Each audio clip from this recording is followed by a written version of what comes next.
Bashundhara official YouTube চ্যানেলে সবাইকে স্বাগত জানাই। তো এই মুহূর্তের সবথেকে বড় একটি খবর তোমাদের সামনে তুলে ধরতে চলেছি। বিশেষ করে তোমরা যারা 2022-এর টেট পাস ক্যান্ডিডেট আছো, তো তোমাদের আগামী দিনের ইন্টারভিউ কবে হবে বা ইন্টারভিউ নোটিফিকেশান কবে আসবে সেই বিষয়টা নিয়ে কিন্তু আজকে আমরা ডিটেলসে ডিসকাস করব। এবং তার সাথে আরেকটি গুরুত্বপূর্ণ বিষয় রয়েছে যে 2022-এর নিয়োগে যারা যুক্ত ছিলে বা নিয়োগে যারা অংশগ্রহণ করেছো, তো তোমাদের জন্য কিন্তু একটি দারুণ সুখবর রয়েছে। আমি এখানে দিয়ে দিয়েছি, তোমরা দেখতে পাচ্ছ যে 2022 নিয়োগের থার্ড কাউন্সিলিং কিন্তু এই মাসেই হবে এবং এই থার্ড কাউন্সিলিংয়ের নোটিফিকেশন কিন্তু এই সপ্তাহেই আসতে চলেছে। তো পুরো বিষয়টা আমি ডিটেলসে তোমাদের সামনে অবশ্যই তুলে ধরবো এবং তার সাথে 2022 টেট পাসদের ইন্টারভিউ কবে হবে সেই বিষয়টাও কিন্তু ডিটেলসে আমি তোমাদের সামনে তুলে ধরবো। তাই তোমাদের কাছে আবারও অনুরোধ করব, তোমরা কিন্তু পুরো ভিডিওটা অবশ্যই মনোযোগ সহকারে দেখবে এবং ভিডিওটা যদি তোমার কাছে অথেন্টিক লাগে, যদি মনে হয় যে হ্যাঁ সঠিক কিছু বলেছি, তো ভিডিওটা অবশ্যই বন্ধুদের সাথে কিন্তু অবশ্যই শেয়ার করবে। ওকে, তো চলো এক এক করে প্রত্যেকটা বিষয় আমি তোমাদের সামনে তুলে ধরছি। তো প্রথমে যে বিষয়টা রয়েছে তোমরা এখানে স্ক্রিনেই দেখতে পাচ্ছ যে থার্ড কাউন্সিলিং কিন্তু এই মাসেই। তো তোমরা সকলেই জানো যে পর্ষদের তরফ থেকে 2022 নিয়োগের 9533 জনের প্যানেল প্রকাশ করা হয়েছিল এবং এই প্যানেল অনুসারে দুটো কাউন্সিলিং কিন্তু হয়ে যায় এবং তৃতীয় পর্বের কাউন্সিলিং কিন্তু বাকি ছিল। তো লোকসভা ভোট বা বিভিন্ন ইস্যুতে কিন্তু তৃতীয় পর্বের কাউন্সিলিংটা হয়নি এবং পর্ষদও কিন্তু দেরি করছিল। তো সেই জন্যই কিন্তু 21 জেলার অ্যাডমিন কলকাতা হাইকোর্টের দ্বারস্থ হয় এবং কলকাতা হাইকোর্টের তরফ থেকে মাননীয় বিচারপতি রাজাশেখর মান্থার বেঞ্চ থেকে নির্দেশ দেওয়া হয় যে এই মাসে অর্থাৎ আগস্টেই কিন্তু এই 9533 জনের নিয়োগটা পুরোপুরি কমপ্লিট করতে হবে। অর্থাৎ থার্ড কাউন্সিলিংটা কিন্তু থার্ড কাউন্সিলিংটাই বাকি আছে, তো থার্ড কাউন্সিলিংটা কিন্তু এই মাসেই কমপ্লিট করতে হবে। তো এই মাসে তো থার্ড কাউন্সিলিং হচ্ছেই এবং তার সাথে কিন্তু 2022 নিয়োগও কমপ্লিট হয়ে যাচ্ছে। ওকে, বাকি থাকছে কি, বাকি থাকছে 2022 ডিএলএড মামলা। তো এটা যেহেতু বিচারাধীন রয়েছে, এটা নিয়ে কিন্তু এখন আমি কিছু বলছি না। এবার আমি তোমাদেরকে বলবো যে 2022 টেট পাসদের ইন্টারভিউ কবে হবে। দেখো, একটা কথা তোমরা সকলেই জানো যে পর্ষদ সভাপতি গৌতম পাল কিন্তু বারবার একই কথা বলেছেন যে তিনি একসাথে দুটো নিয়োগ করতে পারবেন না। একটা নিয়োগ কমপ্লিট হওয়ার পরেই কিন্তু তিনি আরেকটি নিয়োগে হাত দেবেন। অর্থাৎ 2022-এর নিয়োগ যতদিন না পর্যন্ত কমপ্লিট হচ্ছে ততদিন পর্যন্ত কিন্তু তিনি আরেকটি নিয়োগে হাত দিতে পারবেন না। তো 2022-এর নিয়োগ কবে কমপ্লিট হবে এবং কবে 2022 টেট পাসদের নতুন ইন্টারভিউ বিজ্ঞপ্তি আসবে সেই বিষয়টা কিন্তু আমি তোমাদেরকে এখন ডিটেলসে বলবো। তোমরা কিন্তু পুরো বিষয়টা বুঝবে আগে। ওকে, আর হ্যাঁ, তোমাদের জন্য কিন্তু একটি স্পেশাল গিফট রয়েছে আমাদের বসুন্ধরা চ্যানেলের পক্ষ থেকে। আমরা তোমাদের হাতে 25টি প্রশ্নের একটি পিডিএফ তোমাদেরকে তুলে দেব সম্পূর্ণ বিনামূল্যে। ওকে, এই 25টা প্রশ্ন কিসের প্রশ্ন? এটা হচ্ছে বিগত দিনে যে প্রাইমারি ইন্টারভিউগুলো হয়েছে, যেমন 2016-এর ইন্টারভিউ বলো, 2020-এর ইন্টারভিউ বলো বা 2022-এর যে ইন্টারভিউ হয়েছে সেই ইন্টারভিউয়ে যে প্রশ্নগুলো ধরা হয়েছে সেখান থেকে বাছাই করা 25টা প্রশ্ন আমি তোমাদেরকে দেব। এই প্রশ্নগুলো তোমরা পড়বে। বলা যায় না আগামী ইন্টারভিউয়ে হয়তো এই 25টা প্রশ্নের মধ্যে থেকে 1-2টা প্রশ্ন তোমাকেও ধরতে পারে। আর ফ্রি পিডিএফটা তোমরা কিভাবে পাবে আমি এই ভিডিওর কোনো এক সময় বলে দেবো। তোমরা পুরো ভিডিওটা মনোযোগ সহকারে দেখলেই কিন্তু তোমরা এই ফ্রি পিডিএফটা পাবে। ওকে, তো তোমরা যারা আমাদের চ্যানেলে প্রথমবার এসেছো তোমরা অবশ্যই চ্যানেলটিকে সাবস্ক্রাইব করে দিও। ভিডিওটি ভালো লাগলে অবশ্যই লাইক করবে। ওকে, তো আমি যেটা মূল বিষয় সেটাতে চলে আসি। তো দেখো, আচ্ছা, মূল বিষয়ে আসার আগে জাস্ট একটা ছোট্ট বিষয়ের বাকি থেকে গেছে, ওই বিষয়টা আমি তোমাদেরকে বলে দিচ্ছি। তোমরা এখানে অনেকেই হয়তো দেখেছো, অনেকে দেখোনি। ধাপে ধাপে পঞ্চম শ্রেণী কিন্তু অন্তর্ভুক্ত হচ্ছে, যার জন্য কিন্তু 2022-এ যারা টেট পাস আছে তাদের নতুন নিয়োগের ক্ষেত্রে কিন্তু প্রচুর ভ্যাকেন্সি বৃদ্ধি পাচ্ছে। ওকে, শূন্যপদ প্রচুর পরিমাণে বৃদ্ধি পাচ্ছে, এই বিষয়টাও আমি বলবো তোমাদেরকে। তো এখানে তোমরা দেখো, লিখে রেখেছি আমি যে 2022 টেট পাসদের ইন্টারভিউ বিজ্ঞপ্তি কবে আসতে পারে। তো দেখো, আমি তোমাদেরকে বলেছি একটু আগে যে 2022-এর নিয়োগ কমপ্লিট হওয়ার পরেই কিন্তু 2022 টেট পাসদের নতুন ইন্টারভিউ বিজ্ঞপ্তি প্রকাশিত হবে। তো কলকাতা হাইকোর্ট থেকে যে নির্দেশ দেওয়া হয়েছে সেই নির্দেশ অনুসারে কিন্তু আগস্টেই 2022 নিয়োগ কমপ্লিট হয়ে যাচ্ছে এবং তারপরে অর্থাৎ সেপ্টেম্বর অক্টোবরের মধ্যেই কিন্তু 2022 টেট পাসদের নতুন ইন্টারভিউ বিজ্ঞপ্তি আসতে চলেছে। আর নতুন বিজ্ঞপ্তি যদি আসে, সবথেকে বেশি প্রশংসার দাবি রাখে 2022 টেট পাস ঐক্যমঞ্চ।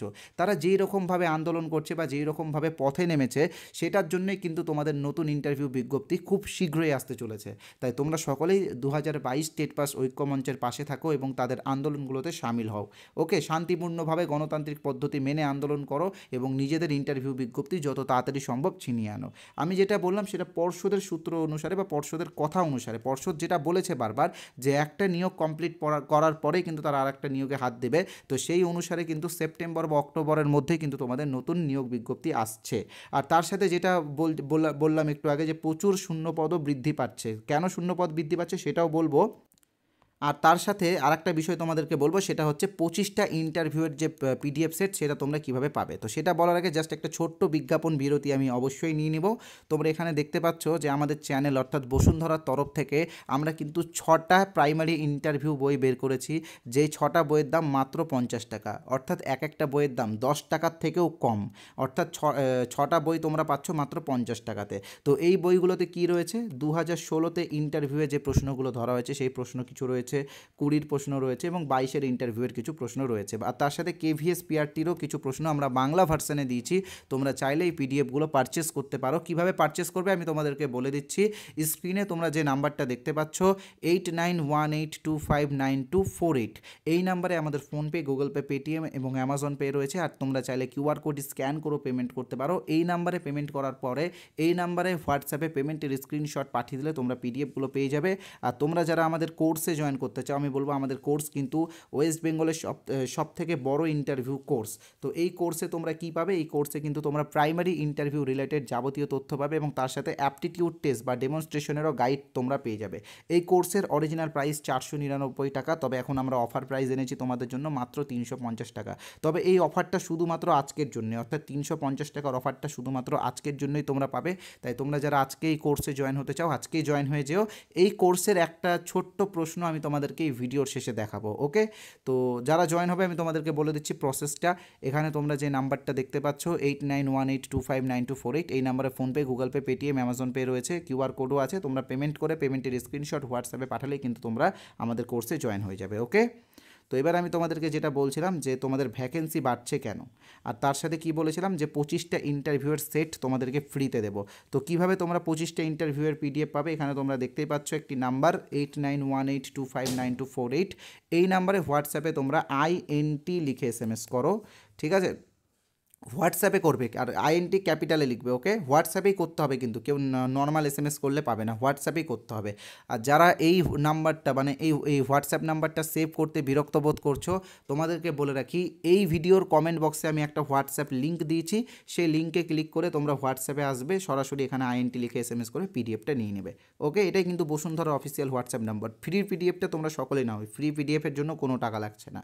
ওকে, তো এবার আমি তোমাদেরকে বিষয়টা বলে রাখি যে তোমাদের ভ্যাকেন্সি কিন্তু প্রচুর বৃদ্ধি পাচ্ছে, কারণ ধাপে ধাপে পঞ্চম শ্রেণী এবার অন্তর্ভুক্ত হচ্ছে। প্রত্যেকটা ব্লকের 10টি করে বিদ্যালয়ে এবং প্রত্যেকটা মিউনিসিপ্যালিটির 10টি করে বিদ্যালয়ে কিন্তু পঞ্চম শ্রেণী এবার অন্তর্ভুক্ত হচ্ছে এবং এই কারণে কিন্তু প্রচুর শূন্যপদ বৃদ্ধি পাচ্ছে। তাই বলবো তোমরা যারা 2022 টেট পাস আছো, তোমরা কিন্তু এই নিয়োগ মানে আগামী যে নিয়োগটা হবে সেই নিয়োগে কিন্তু হাতছাড়া করো না, ভালো মতো করে প্রস্তুতি নাও, ইন্টারভিউ দাও। আমাদের কাছে কোর্স নিতে হবে এমন কোনো ব্যাপার নেই, তুমি তোমার মতো সেলফ স্টাডিও করতে পারো। আর যারা আমাদের কোর্স নেবে তারা আমাদের সাথে হোয়াটসঅ্যাপে যোগাযোগ করতে পারো। আর যারা আমাদের ফ্রি পিডিএফ নেবে, দেখো ফ্রি পিডিএফটা তোমরা সবাই নাও, তোমাদের সকলের জন্য এনেছি। এই নাম্বারে তোমরা INT লিখে SMS করে ফ্রি পিডিএফটা নাও। ওকে, আর আমি একটা প্রশ্ন তোমাদেরকে দিচ্ছি, এই প্রশ্ন তোমরা একটু দেখো। তোমরা এখানে দেখতেই পাচ্ছ যে আজকের ক্লাসের প্রথম প্রশ্নটি হলো শিশুদের নীতিকথার গল্প পড়ানো হয় কেন। তো দেখো প্রাইমারি ইন্টারভিউয়ের জন্য কিন্তু এই প্রশ্নটা খুবই গুরুত্বপূর্ণ। ঠিক আছে, তোমরা এই প্রশ্নটার পাশে অবশ্যই 4টি স্টার মেরে রাখবে, কারণ বিগত দিনে যে সমস্ত প্রাইমারি ইন্টারভিউগুলো হয়েছিল, যেমন 2016 সালে যে ইন্টারভিউ হয়েছিল, 2020 সালে যে ইন্টারভিউ হয়েছিল এবং 2022-এ যে ইন্টারভিউ হয়েছে, তো এই ইন্টারভিউগুলোতে কিন্তু এই প্রশ্নটা প্রচুর ক্যান্ডিডেটকে ধরা হয়েছে। তাই এই প্রশ্নটা খুবই গুরুত্বপূর্ণ, বলা যায় না এই প্রশ্নটা কিন্তু তোমাকেও ধরতে পারে। তাই এই প্রশ্নটার অ্যান্সার কিন্তু খুবই ভালোভাবে তোমরা রেডি করবে। তো এই প্রশ্নটার অ্যান্সার কিভাবে দিবে আমি তোমাদেরকে বলে দিচ্ছি। তো দেখো প্রশ্নটাতে কি বলেছে, শিশুদের নীতিকথার গল্প পড়ানো হয় কেন। তো এই প্রশ্নটার অ্যান্সার কিন্তু তোমরা খুবই সহজভাবেই দিতে পারবে, যে শিশুদের মধ্যে নৈতিক জ্ঞানের নৈতিক জ্ঞানের জাগরণ ঘটানোর জন্য বা নৈতিক জ্ঞানের বিকাশ ঘটানোর জন্যই কিন্তু নীতিকথার গল্প পড়ানো হয়। তো এই যে নৈতিক জ্ঞান, এই নৈতিক জ্ঞানটা কি, দেখো সমাজে আমাদের কিছু নিয়ম নীতি রয়েছে, আমরা মানুষ সামাজিক প্রাণী, তো সমাজের কিছু নিয়ম শৃঙ্খলা বা নিয়ম নীতি মেনে আমাদের চলতে হয়। তো সেই নিয়ম নীতিগুলোকে আয়ত্ত করাকেই বলা হয় নৈতিক জ্ঞান। তো নৈতিক জ্ঞান কি, যেমন ধরে নাও কিছু নিয়ম আছে আমাদের যে অন্যের জিনিস চুরি করা যাবে না, কাউকে হত্যা করা যাবে না, তাই না? কারো জিনিসে লোভ করা যাবে না, বলি না আমরা যে অন্যের জিনিসে লোভ করতে নেই, অন্যের জিনিস চুরি করতে নেই, আমরা বলি না? তো এইগুলোই কিন্তু নৈতিক জ্ঞান। তো একটা শিশুর মধ্যে তুমি নৈতিক জ্ঞানের বিকাশ কিভাবে ঘটাবে? গল্পের মাধ্যমে ঘটাবে, তাই না? বিভিন্ন নৈতিক গল্প শুনিয়ে দিলে তারপরে লাস্টে দেখো নীতি কথা লিখাই থাকে যে লোভে পাপ, পাপে মৃত্যু। তো এইরকম কিছু কিছু নৈতিক গল্প শুনিয়ে কিন্তু শিশুদের মধ্যে এই নৈতিক জ্ঞানের জাগরণ ঘটানো হয় এবং নৈতিক জ্ঞানের বিকাশও ঘটানো হয়। ওকে, তো তোমরা যদি চাও আমি একটা ছোট্ট গল্প তোমাদের সামনে তুলে ধরছি, যে গল্পটা শুনলে তোমরা এই নৈতিক জ্ঞান সম্পর্কে আরও সহজভাবে বুঝতে পারবে। ওকে, তো গল্পটা আমি শুরু করছি, তোমরা কিন্তু মনোযোগ সহকারে গল্পটা শুনবে। তো এখানে তোমরা দুটো বাচ্চা ছেলেকে দেখতে পাচ্ছ, যার মধ্যে প্রথমটির নাম হলো সুজন এবং দ্বিতীয়টির নাম হলো সুমন। তো এরা দুজনেই কিন্তু ক্লাস 1-এর ছাত্র। ওকে, এরা দুজনে কোন ক্লাসে পড়ে? ক্লাস 1-এ পড়ে। এবার সুজনের বাবা সুজনকে একটি ঘড়ি কিনে দিয়েছে, মানে মেলা থেকে একটি ঘড়ি কিনে দিয়েছে, বেশ খেলনার ঘড়ি, দেখতে খুব সুন্দর লাগছে। তো সুজন সেই ঘড়িটা হাতে পরে এসেছে এবং সেই ঘড়িটা দেখে সুমনের খুব লোভ হয়, মানে বাচ্চা ছেলে, বুঝতে পারছো, ওরা তো আর বুঝে না। তো এটা দেখে ওর খুব পছন্দ হয় এবং সুমন কিন্তু সেই ঘড়িটা সুজনের কাছ থেকে চুরি করে নেয়। ঠিক আছে, তো এবার সুমনকে তুমি কিভাবে বোঝাবে? একজন শিক্ষক হিসেবে তুমি সুমনকে কিভাবে বোঝাবে? তুমি কি সুমনকে ধরে মারবে, নাকি তাকে জ্ঞান দিবে যে এটা করা উচিত না, ওটা করা উচিত না? তো দেখো, তুমি যদি ওকে মারো তাও কিন্তু ওর কোনো রকম নৈতিক জ্ঞানের বিকাশ ঘটবে না। তুমি যদি ওকে ডাইরেক্টলি নৈতিক জ্ঞানের গল্প, মানে নৈতিক জ্ঞান সম্পর্কে বলো, তাহলেও কিন্তু ওর কোনো রকম বিকাশ ঘটবে না। তো তোমাকে কি করতে হবে? তোমাকে একটা কোনো গল্প শোনাতে হবে, যে সেই গল্পগুলোই নীতিকথার গল্প যেমন আছে, তাই না? তো সেই রকম একটা গল্প শুনিয়ে তুমি ওকে বোঝাবে, তাহলেই কিন্তু তার নৈতিক জ্ঞানের বিকাশ ঘটবে।